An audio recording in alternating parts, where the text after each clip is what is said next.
Even Nigeria is listening. I don't send you message now. Now rhyme, I just rhyme, no vex. No, Now rhyme, cause I'm. Good evening, Lagos. Always happy to come talk basketball on a Monday evening. Azu, what's up? What's up?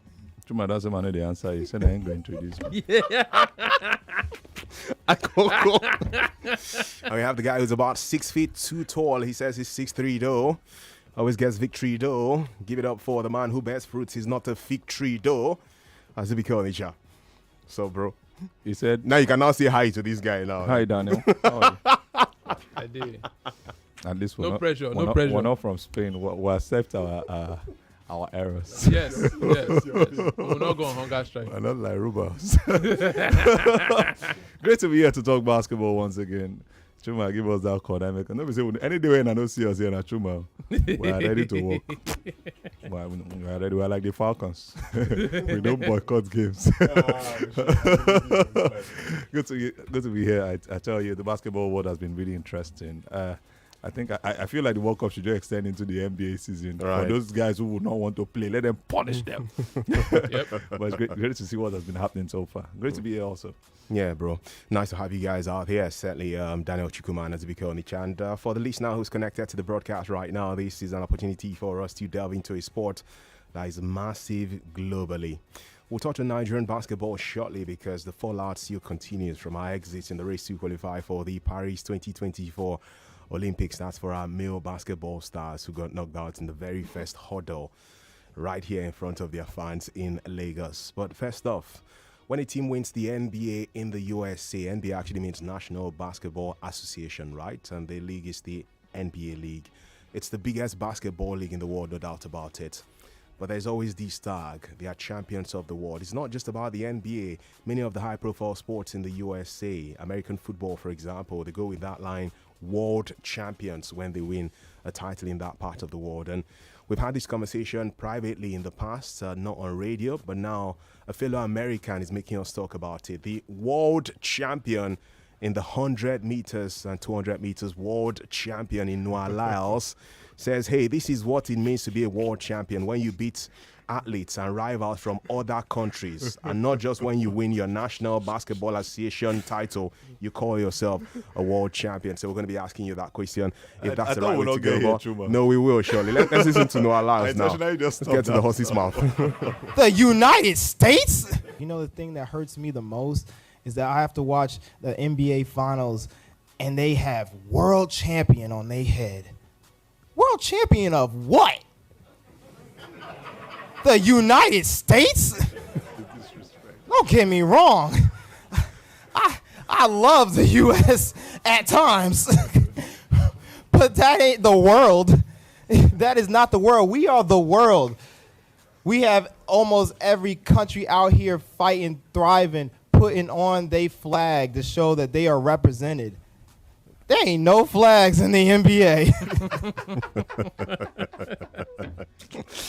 That's the 100 meters and 200 meters world champion Noah Lyles, who conquered the rest of the world to get gold in the 4x100, 200 and 100 meters event of the World Athletics Championships that came to a climax on Sunday. He's an American, so this is an American talking about American sports. And guys, I saw a tweet on X from Tyler Hero who says that the best players in the world play in the NBA. So for that reason, when you win the NBA title, you should be world champions. But I've seen back and forth arguments for and against this conversation. Where do you stand, Azu, before I come to you, Dan? Another spiral moment. That's the best I can say. But for me, I think Noah Lyles has a strong point.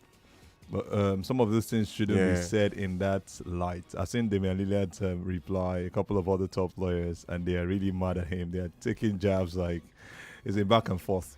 But the beautiful thing is he has actually set the facts. Yeah. Now, if you truly want to be world champions, come to the World Cup.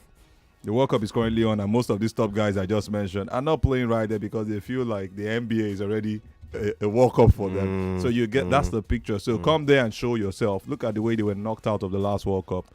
Being led by a man who's currently playing in I think in Puerto Rico at this point in time. So if you truly want to be, if the best players played there, now we currently have like 55 NBA players at this current World Cup. Come there and show that you're world champions. Like he mentioned, different flags, different nations being represented. yeah, we see different nations are represented at the NBA. It doesn't make it the best of it. Even when they came out at their best, Paul Gasol and the likes still won the NBA and won the World Cup in their presence. So don't tell me you're world champions. I think Noah Lyles has a strong point. We saw him do it in 3 different events at the World Championship. Imagine Toby Amuson winning that particular gold medal. She would have been bigger than the likes of Damian Lillard. I know they're not listening. That's why I have the right to do this. But the point is, I think Noah Lyles has a strong point. But maybe it's just a word they've gotten used to. But don't feel like you're world champions. Just like Messi winning the league over there in the USA now and tells me he's world champion over who? No, the argument, Dan, for even as I would love the listener to come on board on this one too, and that's why I started the show with this conversation. The argument is somebody actually I saw comment from an American who said, hey, if you pick out the best, football is best 11, but if you pick out the best 5, best 6 from the NBA and put that best 5, best 6 against the rest of the world, the NBA All-Star team will beat any other national team in the world. Dominating. Nikola Jokic has been dominating for the last 2-3 years. Right. Cameroonian just won it the 3rd time. Right. What's his name again? Joel Embiid. So where were they? Where are they? Did you see are you seeing what Luka Doncic is doing? If you put those guys together, look at what the Serbian team is doing. No, he's not saying American NBA All-Star versus the other All-Stars. Like NBA All-Stars versus national team. So NBA All-Stars versus Spain. NBA All-Stars versus just the Americans. He has a strong point, but these guys are national team players. I've seen Jokic do stuffs even before he came there. You're just coming there because that's the biggest league as far as basketball is concerned. So both ways they have points, but I think I'll go with what Noah Lyles has said in the end. Dan, how about you? No objections there. I mean, he has said his truth, and he has a strong point. Basically, if you're going to be playing in a certain place, with a certain group of people, and you tag yourself a champion, you can't compare the level of basketball in Europe to NBA. I mean, Slovenia, Lithuania, Germany, Serbia. I mean, those are countries where basketball lives, and Embiid winning it, Luka Doncic winning it. Yeah. Look, no comment. Just let them just be in their own euphoria of winnings. US World Champion. US World Champion. Because, honestly, like I said, in our private spaces, we've had this discussion. I've spoken about this kind of thing with my friends. So when I eventually saw it coming from an American, I'm like, okay, somebody's actually thinking from that POV too. Yeah, it's the biggest basketball league in the world, no doubt about it. By far, financially, quality-wise and everything. Not them. But, like Lyle said, to be world champion, you need to beat people from other countries around the world and not just playing within yourselves. And emerging as world champions. Basketball, they learn. Go see what is happening in the Super Bowl. Right? And that, Super Bowl also, when you win American football, which is where Super Bowl comes in, you're called world champions. But again, American football, I didn't get the football shot. So, let's get to the full lines right now. What do you guys make of this, really? Because somebody argued from a football POV, and the argument was, if you're going to come with the analysis and analogy that because the best players in the world play in the NBA, so if you win the NBA, you're world champions, then the team that wins the UEFA Champions League should be world champions in club football because they're like the best players in the world, exactly. And the UEFA they lose at times. Barcelona lost sometimes to South Americans, sometimes, right? So a team from Brazil. Exactly. Does it make any sense, guys? Feel free to speak to us using the WhatsApp portal and also the phone lines too. That will be buzzing 0700 993 993 993. That number that you can dial. That's 0700 993 993 993. And for the ladies too, 01465 7190. That's 014657190. When a team wins the NBA because it's the best basketball league in the world, is it right to call them world champions, which is what our friends in the United States actually love to say? Or are you going with the line of the 100 meters champion and the 200 meters champion, Noah Lyles, who's also an American, who says it doesn't make sense when you win the NBA and you say you're the world champions because you have not beaten other national teams around the world to get that one. Tell us which part of the divide you happen to find yourself in, and we'd love to get those thoughts of yours. All right? On that note, we just keep marching on now, guys. And you spoke about the World Cup, Azu, and I'm sure Daniel would love to sink his teeth into that. Before we get into that quickly, because time not to smile at us, we have not had a show since Nigeria got knocked out in the qualifying race for the Olympic Games basketball event. And I don't know what you guys make of how we got evicted in the very early stages. I spoke to Chimezie Metu, who's one of the standout players for the Nigerian team, who has just signed for the Phoenix Suns, and he said, hey, organization-wise, we're not there yet, but people just have to do the right things and all that. Are we going to put all of the blame on the Nigeria Basketball Federation? So I'm thinking that the players themselves too can even share some blame with Akon. You know that Akon song, you can't put the blame on me. So they should be able to share some blame to these players, because why do you capitulate in the fourth quarter of your respective games, 2 games in the group stage, and you guys got knocked out so seamlessly and so easily? Well, for starters, we never had a team. Oh, wow. Yeah. But ladies never have a team too, but won the African title. Look, the rest of the other African countries have figured out our template, which is we'll do fire brigade approach, get players to come and play. They figured out the men. They're now working on the women. If you look at the performances, I did mark it here that Cape Verde, South Sudan, Rwanda would capitalize in international basketball. I said this 3 years ago. I said it last year. And look at what's happening. You can't give what you don't have. You understand? We're always going to... I don't blame the players. I blame those who... I will continue to stress this. I blame those who are managing the affairs of basketball in the country. We can't continue to put the cart before the horse and expect it to run 1,000 miles. It doesn't work like that. Organization, zero. Branding of... trying to even galvanize the team itself is a problem. Facility, we don't have. How do you now... Like, home-based players, nothing to look up to, nothing to look forward to. And we just believe that because we carry foreign players, go represent us, we are champions. A day will come. Market, I'm going to say it again. A day will come when these other African countries, in the female league or the female division, will figure out the female Nigerian national team. And they will start to beat us. They will beat us black and blue. And at the end of the day, you discover that people like countries like Benin Republic and some other countries will come and take our place. Oh, wow. We cannot continue the way we are now. So you're gonna put on, if you were to share the blame across board, you put what percentage would you put on the NBBF?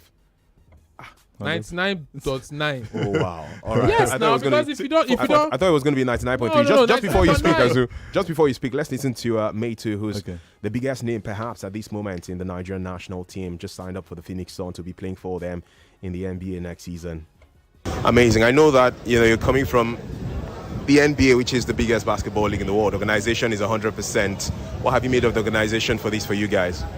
I mean, at the end of the day, some things, they are what they are, obviously, but that doesn't mean we're gonna stop trying to change it. So, there's some stuff that really needs to be addressed and changed at the end of the day. But we're here now, so we can't really dwell on that too much. So we have to just go and perform and just keep fighting for the right things. At the end of the day, I don't think anything we're asking for is beyond reasonable. So, when somebody wants to change, they'll change. I'll say that.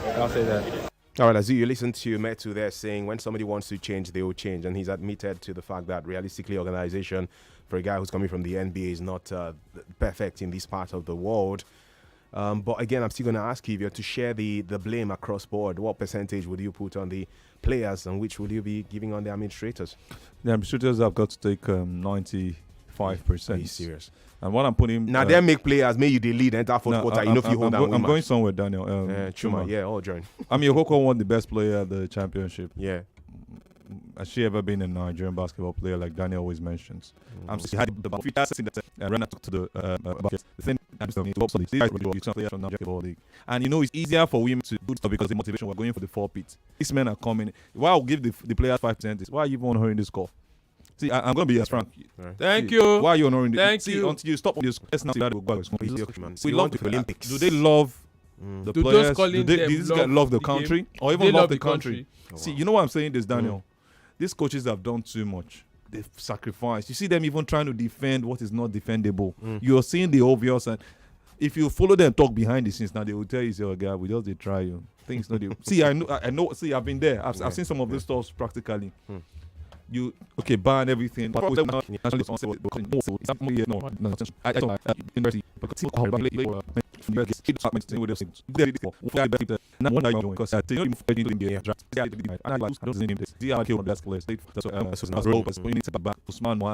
names like that. Now we're not going to still bring. I would think it's always going to work. It will not always work. Some of these things that happen For me, I think they are spiritual. You might think I'm joking. I think but it's mental. See, mentally and spiritually, we're not getting it right because you cannot give what you don't have, what you don't prepare for. Daniel, Chuma, if I come this show now, no prepare, go show. True. There's no two ways about it. True. I cannot keep coming here every time I'm not prepared. Or I'm prepared and the station is not prepared for me. I will walk away. I'll walk away. It will be obvious something is not right somewhere, and we have to just state the obvious. So you just cannot keep riding on luck, kind of. Exactly, that's what we've been doing. Exposed. Okay, the coach has done a fantastic for those job. who care to listen, I will continue to say it. We do not have a federation. Okay, me, I'll share my own blame. Give the players 30%. Give the federation 70% because I think the players could have done better themselves, having done what they did on court. Okay, it now brings us back to the question: do we have a team? The ones were a team that we picked that day. Angola have a team, and Angola are in the World Cup. And just like as was mentioned to you, the FIBA World Cup, this is the one that now makes you world champions. No, the NBA talk, according to Noah Lausch. Angola are in action in the World Cup as the biggest African team in that setup. The World Cup is up and running, kicked off on Friday. It's going to last until September 10. Yeah, that should be the date. The 10th of September is when that will come to a climax. We show full up with the World Cup and bring you up to speed with the action in that. Let's see if the USA can win that to emerge as world champions. Let's go to your comments now on social media. Precious from Lasso or Joe says, good evening, guys. Seriously, you're playing against teams in the NBA and the USA and you still call yourself world champions. That's how Americans like their thing. I mean, a country that calls a sport where you throw a ball with your hand. Football. They love to hype their own thing, he says. Chris from Ottawa says, I have always preferred European basketball to the NBA. NBA's edge for me is money and PR. Many of these European basketball clubs will match many top NBA teams. And this from Ohio. He says, if you want to beat the NBBF on a one-on-one to get them to do things well, I think strategic PR should be employed. And he says, World Championship of successful and best running of a league. Okay, he says, does FIFA not pay a certain big amount for players' appearance? How much is FIBA paying? World Championship of successful and best running of a league. It is in their right to say they are world champions. It's marketing strategy. Other leagues should wake up. Ohio says that. Okay, guys, we still do have a bit of time to make up before we break up on the show tonight because we have just about 3 minutes to wrap things up. Dan and Azu, moving forward for us in Nigerian basketball, because now our team last. What do we do, bro? What do we do? We know the women's league is going to be back before the end of the year. You know, we're looking forward to that, but they never talk anything about the men's league. My brother, see, let us stop beating around the bush. For Nigerian basketball to grow, sincerely, a lot of people need to just vacate seats and vacate positions. If you want basketball to grow in Nigeria, a lot of people need to go. That is what's going to end the whole politicking, the whole rivalry, the whole factioning. Would you guys love the new sports minister to come on What's the background of the sports minister? I heard he has a John Owaneno, a senator. Yeah, former senator. Background. Would you want him to call them and talk to them, or should he just? No, the last time the sports, the minister of sports talks to the it was the worst thing that happened to basketball. It was the worst thing that happened to basketball. But let's give him the benefit of the doubt. But as far as I'm concerned, Chuma, I always say something. Things have to be something has to be working, and there's somebody you are scared of from the top. Okay. Not from basketball now. I'm not going to talk past like that. So if that is not working, every other person if you do enjoy. You cannot call an electrician to come and do plumbing work. So it's not even you're going to. I'm saying. But again, you're saying. Do you think basketball will just flourish on its own for, let's say, the next 20 years and? There's also an argument. There's also an argument. Sorry, that some things, many people who are in the media these days actually have talent is part of it, and then of course you learn, but do not necessarily have to go to study mass communication. Many of the actors that we love didn't have to study theatre arts, right? Yeah. So, but they went to acquire skill. But some things are special. Medicine is medicine. That way you get be medical doctor, right? A few things have to be specialty. I think that sports, you can learn it. Sports is not the thing where you say you had to be a sports star first before you now become sports minister. I'm just thinking. I know, right? I am a certified basketball coach. I am a scout. Sure. Yeah. I went to school. Yeah. And I'm still going to school. And I'm still trying to develop myself and build. Aside that, I'm also a media personality. I am acquiring all these skills. Why? So that I have an idea. Now tell me, the NBBF, do they have a media team? Do they have a PR team? Okay, league is going on now. Can we stream it online and say, okay, MFM versus Dolphins. Let us see the highlights. So now, how do you expect people who want to invest in the game to take you seriously when you yourself are not serious? Not package your stuff well enough. It's a tough place to be, bro. But I know that their complaint too has been. We need Chuma to work. We need Chuma to work on the NBA. You can't complain. You can't keep. For example, they're like federal government. The money we'll use carry our girls go Olympics. Now never give us back. When a federation of a country are stating that it is the federation's president that is funding the teams, it just shows you everything, right? It just highlights a lot. I need to wrap up there because we have this commercial break coming up in just about 6 seconds time. My name is Chuma Nolly. He's Daniel Chukwuma. Is Azibika on the chat. We're going for this commercial break and then Game On will come on board. Moves must be made. My people just to work hard. Dreams and challenges motivate us. But sometimes when the journey gets tiring, all we need is something to push our limits.